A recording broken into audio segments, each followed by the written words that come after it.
तुझा सर्वात जवळचा मित्र कोण असेल या पृथ्वीवर तर ते आपलं मन आहे. सर्वात जवळचं दुसरा कोणीही आपला मित्र नाहीये. घरचे ना दारचे ना कोणीच नाही. आपलं मन आपलं सर्वात जवळचं मित्र आहे. आणि ते मन जर आजचा प्रोग्राम समजला ना, ते मन जर तसं झालं ना, तर तुम्हाला लोक विचारत येतील.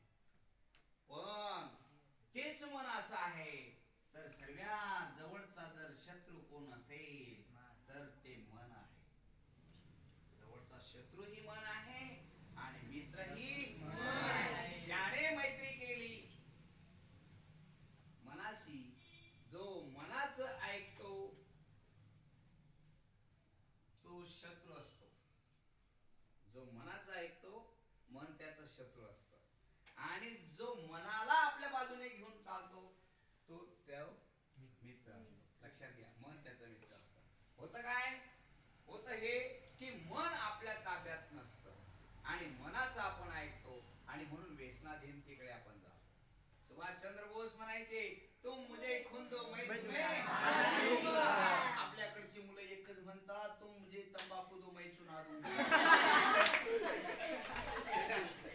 व्यसन का लागलं? कारण मनावर काय नाहीये, पहिला कंट्रोल.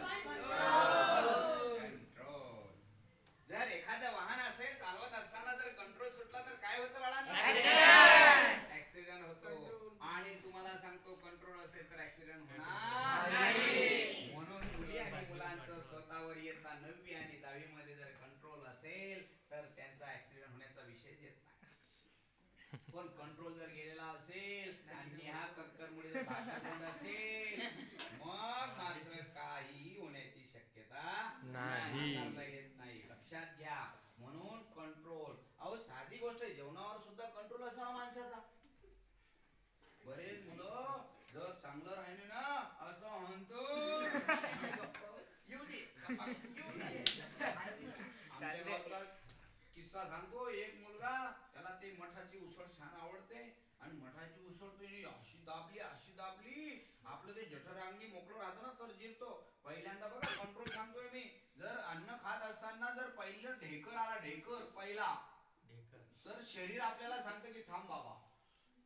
आपलं शरीर आपल्या मनाला सांगतं काय?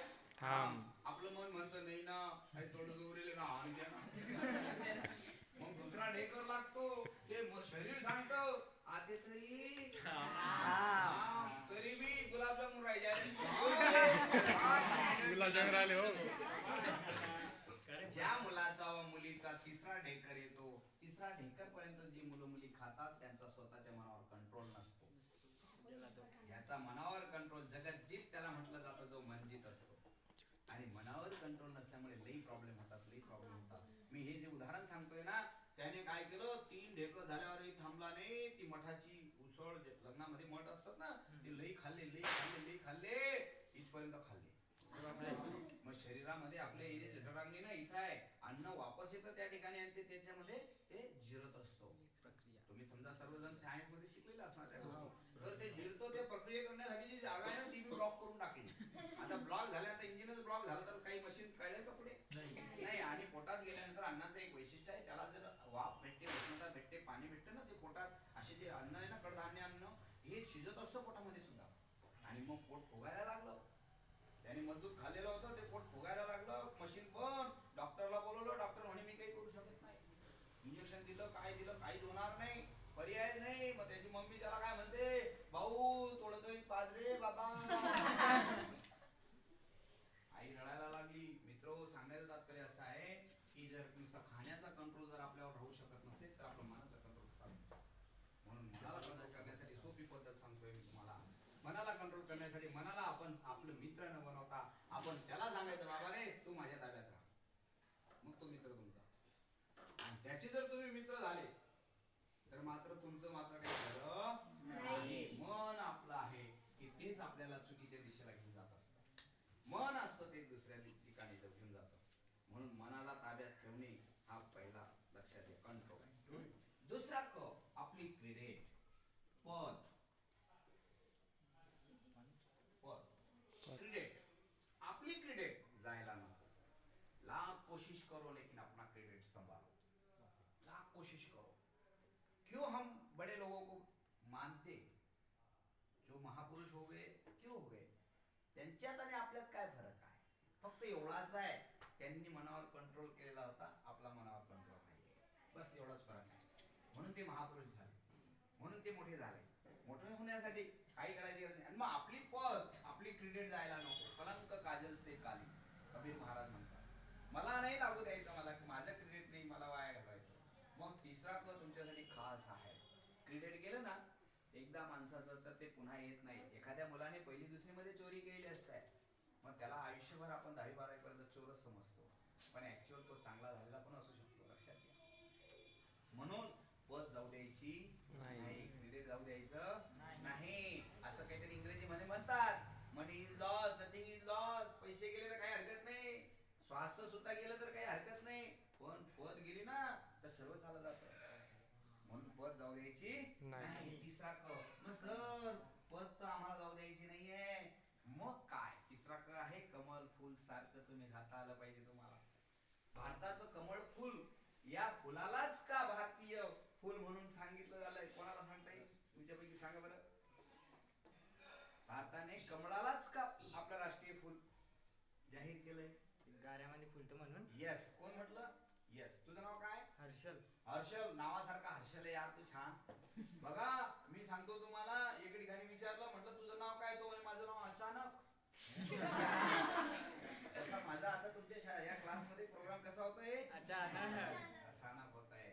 असं लक्षात घ्या. कमल फुल म्हणजे त्याने जसं सांगितलं लक्षात घ्या. मित्र हो, वातावरण जे आहे मोबाईलमुळे, टीव्हीमुळे, गावामुळे, गवलीमुळे, घरामुळे, शाळेमुळे, वर्गामुळे सर्व चक्रव्यूह सारखं झालेलं आहे. सर्व गडूळ झालेला आहे. सर्व रॉंग दिशेला घेऊन जाण्याचा प्रयत्न करताय, सर्व इन ऑल प्रॉब्लेम. मग हे गडूळ झालेलं वातावरण जे आहे, या वातावरण म्हणजे गारा झालेला आहे सर्व. मग या वातावरणातून आपण दुसऱ्याकडे राहू शकतो का? नाही राहू शकत. वातावरण तर तेच राहणार आहे, गली तीच राहणार आहे, घर तेच राहणार आहे, मोबाईल तोच राहणार आहे, टीव्ही तीच राहणार आहे, सर्व तेच चालणार आहे. चालणार आहे मान्य आहे, पण आपण जर ठरवलं ना, कंट्रोल केला ना स्वतःवर, मी तुम्हाला सांगतो, तर तुम्ही कमल फुल सारखे वेगळे राहू शकता. फुलाला का मान आहे, ते गाऱ्यात राहतं आणि गाऱ्यात राहून देखील स्वतःला डाग लागू देत नाही. गाऱ्यात राहून ते स्वतःला डाग लागू देत नाही. ते त्याचं क्रेडिट सांभाळतं आणि कंट्रोल सांभाळतं, म्हणून त्याला एवढा मान आहे. मग जर तसं तुम्ही जर झाले ना, तर तुम्हालाही तेवढा मान मिळेल. म्हणून न्यारे सो प्यारे, तुम्हाला न्यारं राहावं लागेल. मुलींना वाटतं मुलांशी प्रेम करावं, आपण काहीतरी कुठेतरी गुलछऱ्या उडावाव्या, परंतु तशा वातावरणात तुम्ही राहून सुद्धा जर तुम्ही जर वेगळ्या राहिल्या ना, जर तुमची क्रेडिट सांभाळली ना, तर तुम्ही सर्वांना प्यारे राहाल. पहिले घरच्यांना प्यारे राहाल, मग गल्लीला प्यारे राहाल. नाही गो बाई, ती मुलगी किती छान मुलगी आहे, तिच्यासारखी मुलगी नाही आमच्या गल्लीत, किती छान मुलगी आहे, ही न्यारी आहे म्हणून सर्व गल्लीला प्यारी आहे, ती न्यारी आहे म्हणून घराला प्यारी आहे, ती न्यारी आहे म्हणून गावाला प्यारी आहे, ती न्यारी आहे म्हणून जगाला प्यारी होऊ शकते. लक्षात घ्या. आणि म्हणून न्यारं राहणं गरजेचं आहे. गढूळ वातावरण तर आहेच ना, मी तुम्हाला नाही म्हणणार नाही. मोबाईल तर आहे, मोबाईल आहे मित्रांनो, परंतु मोबाईलचा वापर तुम्ही काय करायला पाहिजे, नाही करायला पाहिजे ते सांगतो. म्हणजे तुम्ही गढूळ वातावरणापासून कसं वाचणार ते तुमच्या लक्षात. बरेच मुलं मुली लाईक करतात, लाईक दुसऱ्याला लाईक करतात. तुम्हाला सांगतो, परवाची घटना आहे.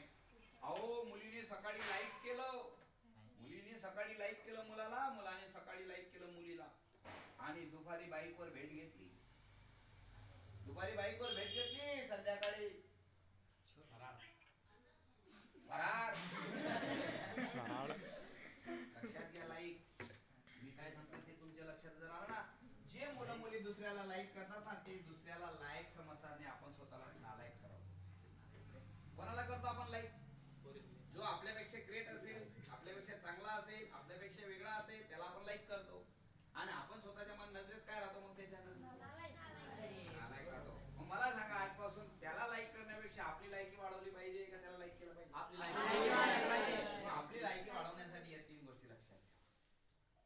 आपली लायकी वाढवायची नाही, काही कोणाला लाईक करणार नाही. आणि विशेष अजून दुसरं एक सांगतो तुम्हाला, मोबाईल मध्ये, फेसबुक मध्ये, व्हॉट्सअप मध्ये आणि तुम्ही इंस्टाग्राम मध्ये जर लाईक करायला लागले ना, तर तुम्हाला वेळेचं भान राहत नाही. खूप वेळ चालला जातो तुमचा, कुठल्या कुठं. फेसबुक मध्ये जर गेलं ना, चालले ते व्हॉट्सअप मध्ये गेलं ना, तर चालले ते. आणि काय सांगतो तुम्हाला मी, ते व्हॉट्सअपचं तर गावाचे ग्रुप असतात,